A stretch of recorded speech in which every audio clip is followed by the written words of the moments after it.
Watu wa Lindi peoples. Ndugu zangu, watu wa Lindi, kwa sababu mwenyekiti wetu wa chama yuko hapa, nitasema mambo mawili. Jambo la kwanza, miaka 12 iliyopita Lindi hii na Mtwara mliambiwa kwamba mnaletewa utajiri wa gesi. Uongo kweli? Miaka 12 iliyopita walichukuliwa mashehe hapa, walichukuliwa viongozi wa dini, maaskofu. Wakati ule Barwani alikuwa bungeni, mimi nilikuwa sijaenda bunge wakati ule. Wakapelekwa Norway, wakapelekwa Malaysia, wakapelekwa na nchi nyingine ambazo watu wake wameendelea kwa sababu ya gesi. Na wakati ule serikali yetu ikiwa chini ya Rais Kikwete walikopa kutoka Exim Bank of China zaidi ya bilioni 9 za Kimarekani kujenga pipe ya gesi kutoka hapa kwenda Dar es Salaam kwa ajili ya kupeleka gesi Dar es Salaam na maeneo mengine. Na wakati ule hata bwawa la Mwalimu Nyerere lilikuwa halijaanza kufikiriwa. Tuliambiwa kwamba tunaenda kuletewa umeme wa gesi na itakuwa ni mwarobaini kwa matatizo ya umeme wa nchi. Nasema uongo, nasema ukweli? Mkoa wa Lindi una kilomita za mraba 66,000. Ukichukua nchi ya Israeli inaingia Lindi mara 3. Na mkoa wa Lindi huko nyuma ndio ulikuwa unalima mkonge, mnalima korosho, mnalima ufuta, mna bahari, mna Seru iko hapa, na Seru ni kubwa hata kuliko nchi ya Rwanda peke yake. Lakini leo tumefika Lindi, hali ndio hii hapa. Huhitaji kuambiwa Lindi ambayo kabla ya uhuru mabenki makubwa duniani yalikuwa yanakuja hapa kuwekeza hapa kwa sababu ya mkonge. Mnajua mkonge ndio unatumika kutengeneza viti vya magari na makapet na vitu mbalimbali vya thamani duniani. Sasa ndugu zangu, kama alivyosema Lema, umaskini wa nchi hii ni umaskini wa kutengeneza na viongozi tulionao. Viongozi wa serikali waliopo wamekaa madarakani kwa zaidi ya miaka 63. Wamegeuza eneo hili ambalo lingekuwa leo lina kiwanja kikubwa cha ndege, ndege zinatua zinaleta watalii, wanakuja kwenye fukwe hapa. Kungekuwa na mahoteli makubwa hapa Lindi. Leo kama kuna hoteli kubwa hapa, hayo mahoteli yangenunua nyanya kwa watu wanaolima nyanya hapa. Leo kama wewe ungekuwa unalima nyanya hapa, wakinunua nyanya kutoka kwako, pesa ikitoka Ulaya inaingia kwa mwenye hoteli, inakuja kwako na ilima nyanya. Wewe ungemwagiza bodaboda afate nyanya nyingine shambani, yule bodaboda angepata hela, angenunua mafuta kwenye mtu anayeuza mafuta, yule angepata hela, angejenga kituo kingine, angeajiri mtu mwingine, fedha ingekuwa kubwa zaidi. Leo Lindi imeuawa kiuchumi. Mkonge umekufa, korosho ni wizi, wanawaibia gesi ambayo iko maeneo yenu, futi za ujazo trilioni 54.5 haifunction. Hakuna mtu anayejua leo nini kinaendelea kuhusu gesi, imekuwa siri ya serikali. Nasema uongo? Watu waliokuwa wanadai hawajalipwa tena mambo yao ya gesi kwa sababu haieleweki kinachoendelea.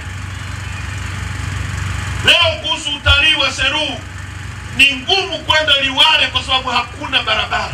Tumetoka Dar es Salaam, mtalii hawezi kuamua kuja Seru aache kwenda kaskazini ambako kuna barabara nzuri, ambapo kuna uwanja wa Kia pia. Leo utalii wa fukwe hizi zote, kungekuwa na utalii mkubwa sana maeneo haya na uchumi wa hapo ungekuwa mkubwa.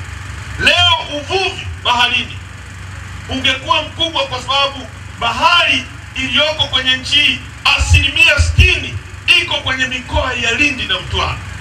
Unaenda nchi kama Norway, mwaka jana peke yake uvuvi wa bahari kuu wamepata mapato ya zaidi ya bilioni 9 dola ambazo ni trilioni 30, karibia asilimia 80 ya bajeti ya nchi yetu ni uvuvi wa mwaka mmoja. Vijana wetu hawana ajira kwa sababu watu walioko madarakani hawana uwezo, ni wabinafsi, ni majizi, hawataki kuwekeza kwa viongozi, kwa wananchi ili wananchi wapate maisha. Mwaka jana ripoti ya CAG iliyotoka, kumeibiwa, yani fedha ambazo zimepotea zaidi ya bilioni 317. CAG anasema ni matumizi yasiyoeleweka, yani matumizi ambayo hayaeleweki, yasiyokuwa na msingi. Bilioni 317. Nyie hapa ili mjenge kiwanda cha kusindika samaki na watu wapate boti kubwa za uvuvi, mnahitaji chini ya bilioni 10 kujenga hicho kiwanda kiwapatia ajira hapa, lakini serikali yenu zaidi ya bilioni 317 zinapotea kwa mwaka mmoja tu, na nyie mnabaki maskini. Kwa ndugu zangu, tumekuja hapa kuwaomba kwamba tumekuwa chini ya utawala huu kwa miaka 63 na wameshindwa kuondoa ujinga, wameshindwa kuondoa maradhi, wameshindwa kuondoa umaskini.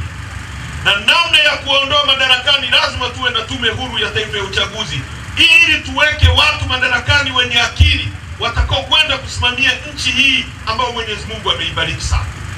Ukienda kule kwetu Tarime ni dhahabu. Hii nchi ni nchi ambayo ina Tanzanite, haipatikani kwingine kokote duniani isipokuwa Tanzania. Hii ni nchi ambayo ukienda kule Kabanga kuna nickel na cobalt, madini yanayotumika kutengeneza ndege na yanayotumika kutengeneza betri za simu yanatoka Tanzania. Hapo kwenu Seru kuna madini ya urani yanayotumika kutengeneza mabomu ya nuclear duniani.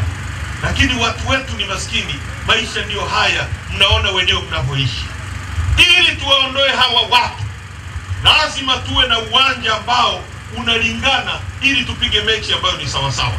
Lema ametumia muda kueleza jinsi ambavyo tume inaundwa na watu wanaosimamia uchaguzi wakoje. Labda mimi niwape mfano ambao rahisi tumtaelewa. Hivi leo Simba na Yanga wakienda kucheza mechi, alafu Haji Manara akawa ndio refarii, hiyo mechi nani atashinda hiyo mechi? Hiyo mechi atashinda nani? Hata kama hakuna penalty, mtu amechezewa rafu katikati, Haji mimi ninavyomjua atapeleka kutenga penalty kwenye kile cha penalty. Uongo kweli? Ndio huo uchaguzi ambao sisi wanatulazimisha sisi tuingie. Uchaguzi ambao Lefa anatoka CCM, Kamisa anatoka CCM, Lensman anatoka CCM, unategemea nini hapo? Ndio maana uchaguzi wa nchi hii tuliondolewa sisi bungeni, tumenyang'anywa mitaa yote, tumenyang'anywa kata zote, na bado umaskini ni mkubwa. Unaenda nchi kama Dubai, wanachukua maji ya bahari kama hii ya kwenu, wanafanya kitu kinaitwa desalination, wanaondoa chumvi, wanayaingiza kwenye mabomba, kila mtu ana maji. Lakini sisi tuna bahari hapo, watu hawana maji. Basi kama maji ya bahari ni tatizo, kwa nini tusichukue maji? Nchi hii imezungukwa na ziwa Victoria liko Tanzania, ziwa Nyasa liko Tanzania. Watu wetu wanakosaje maji miaka 60 baada ya uhuru? Maji yaliyoko chini kwenye nchi hii ni mengi kuliko yaliyoko juu ya uso wa dunia. Kuna ile Kimbiji na Mpera pale Dar es Salaam, walisema wakitoboa kisima kile Dar es Salaam itazama kwa wingi wa maji ulioko pale Kimbiji. Lakini watu wetu hawana maji miaka 63 baada ya uhuru. Kwa ndugu zangu, principle ya uchaguzi, wazungu walisema kama hakuna representation hakuna kufanya uchaguzi, kama hakuna uwakilishi hakuna kulipa kodi. Kwa tumekuja kuwaomba mtuunge mkono kwenye kampeni yetu ya no reforms no election, ili mwaka huu tusimamishe uchaguzi, tubadili sheria za uchaguzi, kukisha kuwa na free and fair election, tuingie uwanjani sisi na CCM. Dakika 90 hazitoshi, 45 tu watakuwa wako nje ya uwanja, kwa sababu watakuwa wamepiga goli zaidi ya 10. Uongo kweli? Wangapi wako tayari kusimamia no reform no election, ili nimlete mwenyekiti aje kuzungumza na nyinyi? Mheshimiwa mwenyekiti, karibu sana. Sasa nafasi ni ya kwako kuzungumza na wanalindi. Mvua imenyesha sana, lakini hawa waliopo watapeleka message yako kwa wananchi. Asanteni sana wananchi wa Lindi. No reforms, no election.